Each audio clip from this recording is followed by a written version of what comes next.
From ganito, naging ganito.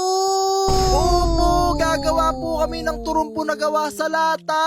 Dahil kinuha nga ni mama yung cellphone namin habang naglalaro kami ng rank game sa ML. Ay nako, bawas na naman credit score namin. Sabi nga niya sa amin mga idol, maghapon daw kami nagse-cellphone at napakatamad daw namin. Bakit siya nagagalit sa tamad? Wala naman kaming ginagawa. Kaya ngayon nga mga idol, ay hindi na namin alam kung paano kami mabubuhay. Buti na nga lang meron akong naalala na ginagawa namin noon kapag kami ay nabobori.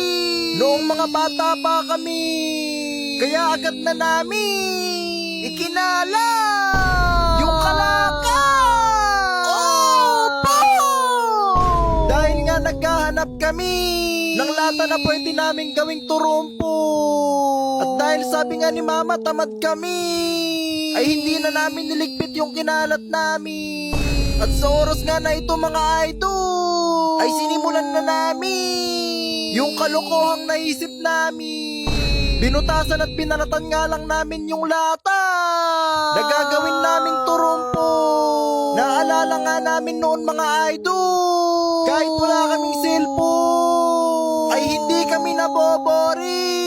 Dahil nga nakakagawa kami ng laruan namin. Opo! At dito nga mga idol, ay pumutol lang ako ng dalawang manipis na stick para nga ilagay sa latang binutasan namin. Dahil ito nga ang magsisilbi na paan ng turumpo. Nilagyan nga lang namin ito ng tape para hindi nga magiwala yung dalawang stick. Dapat talaga bibig na lang ni mama yung tinip namin eh. So yun mga idol, hahanap na lang kami ng dalawang straw para mapaandar na tong turumpo natin. Let's go! Kung nagtataka nga kayo mga idol kung paano namin mapapaikot yung turumpo gamit ang dalawang straw, nagtataka rin kami.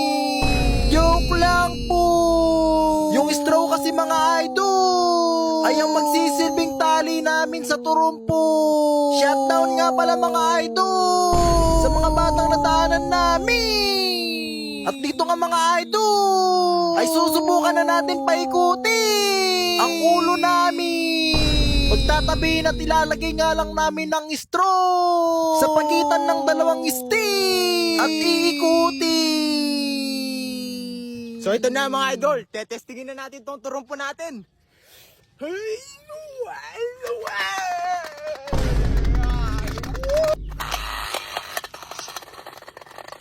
Kitang-kita nyo naman mga idol na napakaganda ng nagawa naming turumpo. Pero mas maganda pa rin kung hindi nabawasan ang credit